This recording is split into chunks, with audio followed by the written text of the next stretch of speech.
अस्सलाम वालेकुम, मेरा नाम अरसलान खान है। अपने ब्रेन को डिटॉक्स करने का मतलब ये नहीं है कि हम अपने ब्रेन को थॉट से खाली कर लें, इम्पॉसिबल है। या अक्सर जिस तरह लोग बोलते हैं कि कोई ऐसा वे है कि हम थॉटलेस हो जाएं। नॉट इवन योर मेडिटेशन, हम मेडिटेट भी जब करते हैं तब भी ये चीज़ पॉसिबल नहीं होती। तो फिर डिटॉक्स होता क्या है? हमने अपनी अंदर की दुनिया के अंदर की दुनिया और बाहर की दुनिया दोनों ही वो इतनी ज़्यादा कॉम्प्लिकेट करती हुई है। सादा सी सोच हमें पसंद ही नहीं सोचना। इंटेंसिफाई जब तक नहीं होगी, कॉम्प्लिकेटेड नहीं होगी, हमारा ब्रेन जो है वो राजी नहीं होता। जिस तरह ऑब्वियसली हम जब छोटे से तो वो अखबारों में आता होता था वो रिडल्स करना। हम बड़े होते जाते हैं, वी लव दीज थिंग्स। तो हम चीज़ों को कॉम्प्लिकेट करते हैं, फिर हमारा ब्रेन वर्क करता है, ऑक्यूपाइड रहता है। पर इस सब के अंदर हम अपनी ज़िंदगी मुश्किल बनाते जाते हैं। तो ज़िंदगी को आसान करने के लिए हमें इस ब्रेन को सिंपल थिंकिंग की तरफ लेके आना है। सिंपल थिंकिंग क्या होती है? आजकल बारिशें हो रही हैं यहाँ पे पंजाब वाली साइड पे, तो अब जिस तरह मैं बेड पे लेटा हूँ सोने के लिए, तो I would just think about कि कल अगर बारिश होगी तो मैं बेगम को कहूँगा कि तरह पकौड़े बना दो, बस दैट्स इट। मैं इससे ज़्यादा नहीं सोच रहा।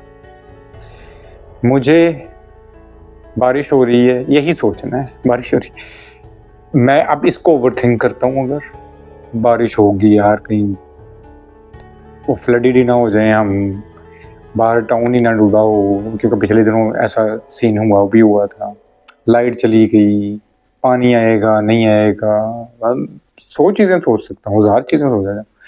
तो ये है कि मैं चीज़ों को कॉम्प्लिकेट कर रहा हूँ, इंटेंस सोच रहा है मेरा दिमाग। अब ऐसे हो जाएगा तो फिर मैं उसके बारे में भी सोचता हूँ। मैं ओवर थिंकिंग के ऊपर ओवर थिंकिंग करता हूँ कि अच्छा अगर पानी खड़ा हो जाएगा, टेरेस पे खड़ा होगा, मैं पानी निकाल लूंगा, ये होगा वो होगा। ये हम अपने साथ कर रहे हैं। जैसे कि सिंपल दे रहा हूँ, चीज़ों को सिंपल क्यों नहीं रख सकते? आगे जिसमें सर्दियाँ आ जाएंगी, बड़ी सर्दियों में धूप का मज़ा आता है। तो मुझे बस इतना सोचना है कि धूप निकलेगी कि मैं छत पे जाके बस माल्टे शाल्टे खाऊंगा, दैट्स इट। मुझे इससे ज़्यादा नहीं सोचना। और ये छोटी छोटी क्या कहते हैं, आप स्टार्ट करोगे ना रात को, जिस तरह मैं कह रहा हूँ सोते वक्त, अपनी लाइफ में इसको इम्प्लीमेंट करना पड़ेगा। ज़्यादा सोच रहे हैं, कम बैक, कोशिश करें कि ओवर फ्लडेड ना करना शुरू कर दें हम अपने ब्रेन।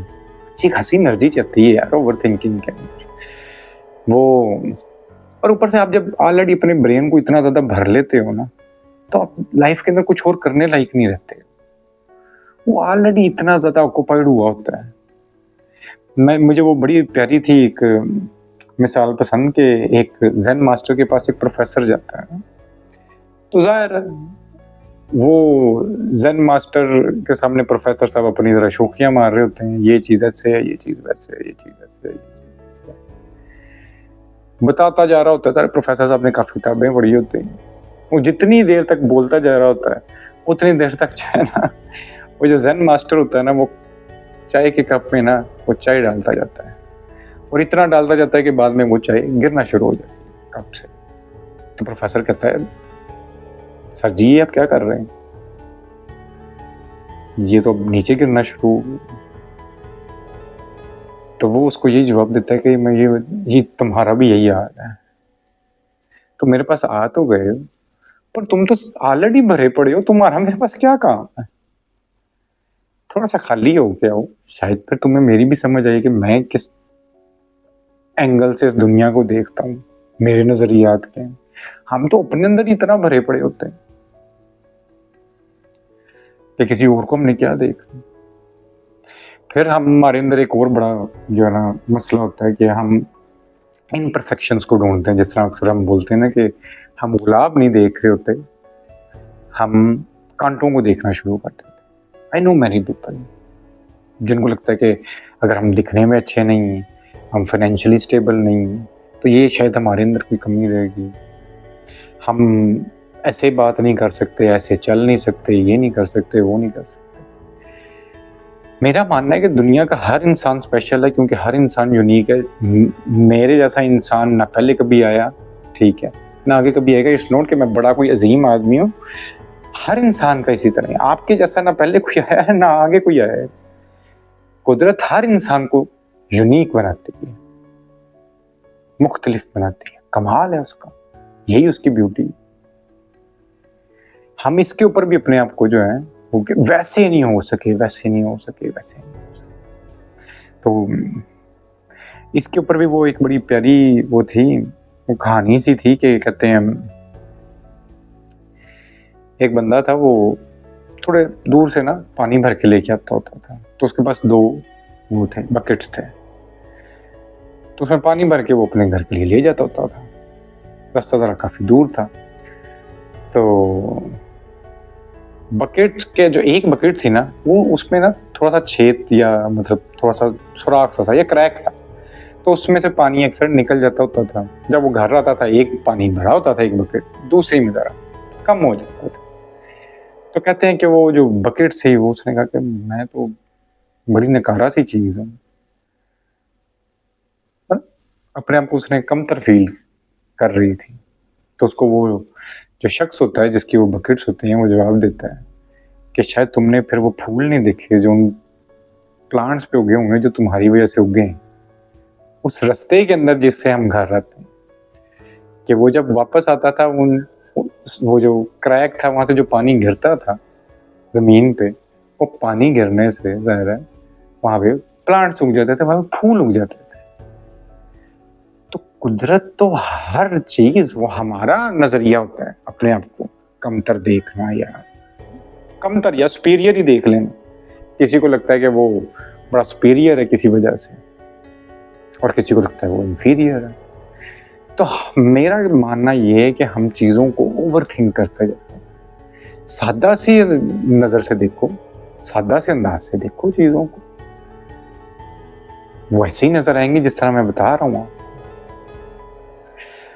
पर मेरा ख्याल है कि इसको कंक्लूड करते हुए ना कि ये चीज कर कैसे सकते हैं, it's not that simple obviously, but being a Muslim मैं बात करता हूँ। एक चीज ना, ये तसव्वुफ के अंदर एक लफ्ज आता है तवक्कुल का, मुझे बड़ा पसंद है। हम चीजों को जब ओवर थिंक कर रहे होते हैं ना कि ऐसे ना हो जाए, वैसे ना हो जाए, ये ना हो जाए, वो ना हो जाए,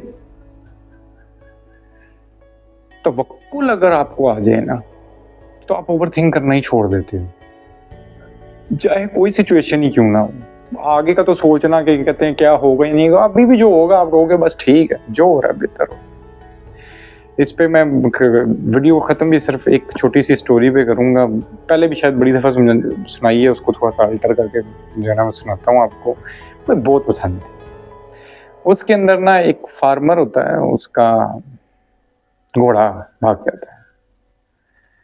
तो इर्द गिर्द के लोग कहते हैं यार बड़ा दुख हुआ, तेरा घोड़ा भाग गया। जैसे उसकी मर्जी, जैसे उसकी मर्जी।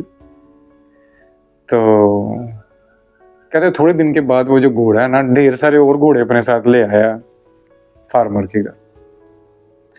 लोग फिर आए, लोगों ने कहा कि वाह जी, तो मौज लग गई। पहले एक घोड़ा था, तो ढेर सारे घोड़े आ गए, वो भी मतलब बड़े जो है कहते हैं स्पेशल होते थे, जंगली घोड़े। तो उसने कहा जैसे उसकी मर्जी। थोड़े दिन बाद जो है ना, वो जंगली घोड़ों को ट्रेन करते हुए ना, उस फार्मर का, उस किसान का जो बच्चा था, बेटा था ना, एक ही बेटा था उसका, वो घोड़े से गिर जाता, उसकी टांग टूट जाती। लोग फिर आते हैं यार बड़ा अफसोस हुआ तेरे बेटे की टांग टूट गई। उसने कहा जैसे उसकी मर्जी। और फिर थोड़े दिन के बाद जो है ना, कहते हैं कि ज़रा पुराने ज़मानों का टाइम था, तो उस time world war 1 world war 2 इस तरह की जंगें लगी रहती थी। तो उस टाइम ये होता था कि कहते हैं आम लोगों की भर्तियाँ होती थी, कहते हैं फौज के अंदर लड़ने के लिए। ज़ाहिर है इतनी ज़्यादा आर्मी होती नहीं थी, तो फिर ये था कि आम लोगों को, सिविलियंस को जाके भर्ती करवानी पड़ती थी। जो भी यंग लड़का होता था उसको वो आके ले जाते थे। तो कहते हैं कि वो आए उसको जंग में लेके जाने के लिए, बच्चा भी एक था। तो अगर इसकी तो टांग टूटी हुई है तो उसको नहीं लेके जाते जंग पे। तो फिर लोग आगे से कहते हैं कि वहाँ हमारे तो बच्चों को वो ले गए, तेरा बच्चा बच गया। जैसे उसकी मर्जी। तो ये है कि जिंदगी में कभी ऊंच नीच, कभी अच्छा बुरा, ये सब कुछ चलता ही रहता है। थोड़ा सा तवक्कुल लेके आना और अपनी सोचों को सादा रखना, यही मेरे नज़दीक डिटॉक्स करना होता है अपने ब्रेन को। अपनी ज़िंदगी को सादा बनाओ, फ़र्क नहीं पड़ेगा। मेरी थोड़ी वीडियो थोड़ी लंबी हो रही है, पर एक बात करता जा रहा हूँ मैं, क्या कहते हैं, मैं अपनी मिसाल दूंगा कि मेरी ज़िंदगी के अंदर मेरी अपनी ज़रूरियात बहुत थोड़ी सी हैं। जो लोग मुझे जानते हैं उनको पता है ना, इससे ज़्यादा कि मुझे कभी कोई कहते हैं ख्वाहिश रही है, ठीक है। और शायद कभी इससे कम भी हो जाएगा तो I know I would adjust. तो और ये it's not a big deal, ये कोई ऐसी कोई बड़ा कमाल का काम नहीं होता। जिंदगी गुजारनी है यार। मैं तो बल्कि अक्सर कहता हूँ कि हम लोगों को ये चीज़ सिखाई जाती है कि 3 टाइम का खाना, 2 टाइम का खाना। तो मेरा तो ख्याल है कि कैपिटलिस्ट ने आके हमें ये बकवासियत सिखाई थी। इंसानी बॉडी को खैर इतना ज़्यादा खाना खाने की ज़रूरत नहीं होती है कि वो हर रोज़ बैठ के 2-2 3-3 टाइम खाए। ये खैर आप लोग खुद भी स्टडी कर सकते हैं अगर मेरी बात आपको थोड़ी बकवास लग रही होगी। तो खैर आज के लिए इतना ही। अगेन जाते हुए अपनी ज़िंदगी को, अपनी सोचों को सिंपल बनाने की कोशिश करें। इंशाल्लाह फिर बात होती है। अल्लाह हाफ़िज़।